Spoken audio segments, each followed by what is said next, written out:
Hello കൂട്ടുകാരെ, ഇത്രയും നാളും വീഡിയോ ഇട്ടതിൽ ഞാൻ കണ്ടെത്തിയ കുറച്ച് കാര്യങ്ങൾ പറയാം.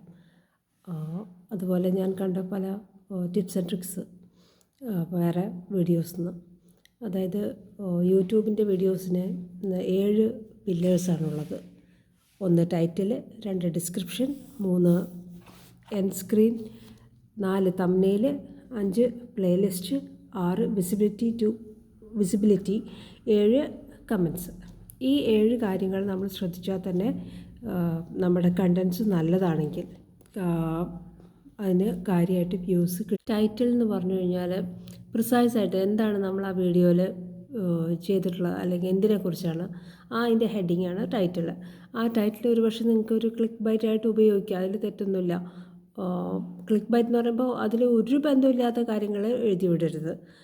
പിന്നെ കുറച്ച് സമയം സ്പെൻഡ് ചെയ്യുക ടൈറ്റിൽ ഉണ്ടാക്കാൻ വേണ്ടിയിട്ട്. അപ്പോൾ നമുക്ക് കൃത്യമായ വേർഡ്സ് കിട്ടും, എന്തൊക്കെ ടൈറ്റിലിന് ചേർക്കണം എന്നുള്ളതിൻ്റെ. പിന്നെ ടൈറ്റിലിൻ്റെ അത് ഞാൻ കണ്ടെത്തിയതാണ്, ടൈറ്റിൽ ഇടയ്ക്കിടയ്ക്ക് ചേഞ്ച് ചെയ്ത് കൊടുത്തു കഴിഞ്ഞാൽ വ്യൂസ് പിന്നെയും കൂടും. രണ്ടാമത്തത് ഡിസ്ക്രിപ്ഷനാണ്. ഡിസ്ക്രിപ്ഷൻ എന്ന് പറയുമ്പോൾ നമ്മൾ എന്താണ് പോസ്റ്റ് ചെയ്തത് അതിനെക്കുറിച്ച് ഒരു പാരഗ്രാഫ് നമ്മൾ ഡിസ്ക്രൈബ് ചെയ്ത് എഴുതണം. അപ്പോൾ ഡിസ്ക്രിപ്ഷൻ കണ്ടിട്ടും ആൾക്കാർ നമ്മുടെ വീഡിയോസ് കാണും. സ്ക്രീന് എനിക്ക് തോന്നുന്നില്ല മൊബൈലിൽ ഉണ്ടാക്കാൻ പറ്റുന്ന, ഞാൻ ശ്രമിച്ച് നോക്കുന്നുണ്ട്. അതിൽ ലാപ്ടോപ്പിലൊക്കെ ഉണ്ടാക്കാൻ പറ്റുന്നതാണ് തോന്നുന്നത്. അത് എൻഡ് സ്ക്രീൻ എന്ന് പറയുന്നത് നമ്മുടെ ഈ സ്ക്രീനിൻ്റെ അകത്ത് തന്നെ സൈഡിലൊക്കെ ആയിട്ട് അടുത്ത സബ്സ്ക്രിപ്ഷൻ്റെ ബട്ടൺ അല്ലെങ്കിൽ വേറൊരു വീഡിയോൻ്റെ ലിങ്ക് ഒക്കെ ആഡ് ചെയ്യുക. അത് എൻഡ് സ്ക്രീനിൽ ആഡ് ചെയ്യുന്നത് ഇടയ്ക്കിടയ്ക്ക് നമുക്ക് ചേഞ്ച് ചെയ്ത് കൊടുക്കാനും പറ്റും. അതായത് അതിലെ മാറ്റങ്ങൾ, അതിൽ വേറെ വീഡിയോസ് ആഡ് ചെയ്യാൻ പറ്റുമെന്നാണ് അറിഞ്ഞത്. തംബ്നെയിലിനെ കുറിച്ച് പറയാം. തംബ്നെയിൽ ഫസ്റ്റ് ഇപ്പോൾ ഒരു വീഡിയോ കാണുമ്പോൾ അതിൻ്റെ ഫസ്റ്റ് സ്ക്രീൻഷോട്ട് പോലെ കാണുന്നത് തംബ്നെയിലാണ്. തംബ്നെയിൽ സാധാരണ ഓട്ടോ ജനറേറ്റഡ് തംബ്നെയിൽസാണ്. 3 എണ്ണം ഓട്ടോ ജനറേറ്റഡ് ഉണ്ട്. ഏതിനാണ് കൂടുതൽ വ്യൂസ് കിട്ടുന്നത് വെച്ചാൽ അത് നമുക്ക് സ്വീകരിച്ച് തംബ്നെയിലാക്കാം. അതും ചില ഫോണിലൊന്നും തംബ്നെയിൽ ഉണ്ടാക്കാൻ പറ്റുന്നില്ല. എൻ്റെ ഫോണിൽ തംബ്നെയിൽ ഉണ്ടാക്കാൻ പറ്റുന്നില്ല. അപ്പോൾ ഞാൻ ഇങ്ങനെ ചെയ്യണമെന്ന് വെച്ചാൽ ഒരു പർട്ടിക്കുലർ ഫോട്ടോ അല്ലെങ്കിൽ ഒരു പർട്ടിക്കുലർ വീഡിയോന് കുറച്ചും കൂടി ഡ്യൂറേഷൻ കൊടുക്കും. അപ്പോൾ അത് തംബ്നെയിലായിട്ട് വരാറുണ്ട്. ഈ പ്ലേലിസ്റ്റിനെ കുറിച്ച് പറയാം. നമുക്ക് നമ്മുടെ പ്ലേലിസ്റ്റിൽ വീഡിയോസ് ഇടാം. അതെങ്ങനെയാണെന്ന് വെച്ചാൽ ഇപ്പോൾ സപ്പോസ് വെജിറ്റബിൾസിനെ കുറിച്ചിട്ടുള്ള വീഡിയോസാണ്. അപ്പോൾ വെജിറ്റബിൾസിൻ്റെ എല്ലാ വീഡിയോസും കൂടെ ഒരു ഗ്രൂപ്പാക്കിയിട്ട് അത് പ്ലേലിസ്റ്റിൽ ചേർക്കാം. വിവിധ തരത്തിലുള്ള പ്ലേലിസ്റ്റ് ഒരു യൂട്യൂബ് ചാനലിൽ ഉണ്ടാവാം. പ്ലേലിസ്റ്റ് നമുക്ക് പ്രൈവറ്റാക്കി വെക്കാം അല്ലെങ്കിൽ പബ്ലിക്കാക്കി വെക്കാം. ആകെയുള്ള കാര്യം വെച്ചാൽ പ്ലേലിസ്റ്റിൽ ഒരു സംഭവം പബ്ലിക്കാക്കി വെച്ച് കഴിഞ്ഞാൽ വിസിബിലിറ്റി നമ്മൾ പ്രൈവറ്റാക്കി വെച്ചാലും പ്ലേലിസ്റ്റിലൂടെ അത് പബ്ലിക്കാവും.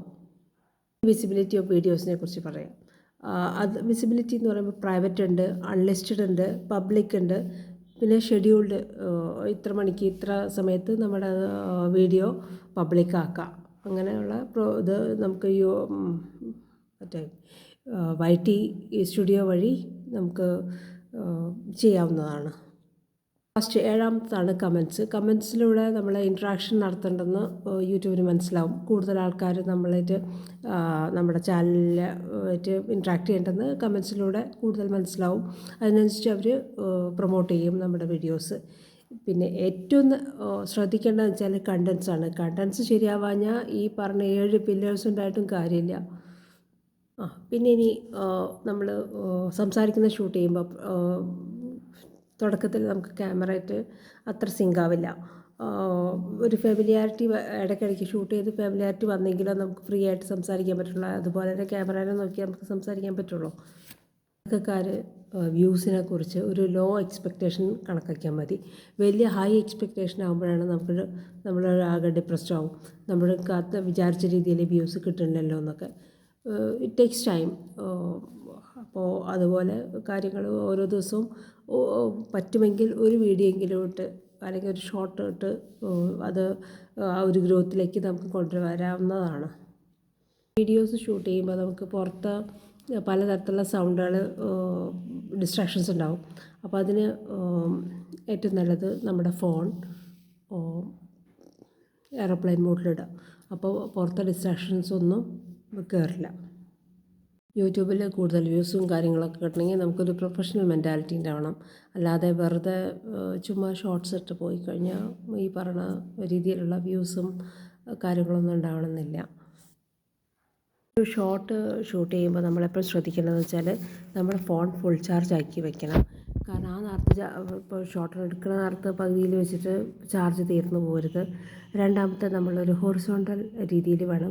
ഇപ്പോൾ ലാൻഡ്സ്കേപ്പിങ്ങിൻ്റെ ഒക്കെ വീഡിയോ പിടിക്കുകയാണെങ്കിൽ ഹൊറിസോണ്ടൽ രീതിയിൽ നമ്മുടെ മൊബൈൽ പിടിക്കണം. പിന്നെ ലൈറ്റിങ് ശ്രദ്ധിക്കണം. ബാക്കിൽ ലൈറ്റ് കത്തുണ്ടെങ്കിൽ നമുക്ക് ഷെയ്ഡഡ് ഓബ്ജക്ട്സാണ് കിട്ടുക ക്യാമറയിൽ. അപ്പോൾ എങ്ങനെയാണ് ബാക്കിൽ ലൈറ്റ് ഉണ്ടോ ശ്രദ്ധിക്കണം.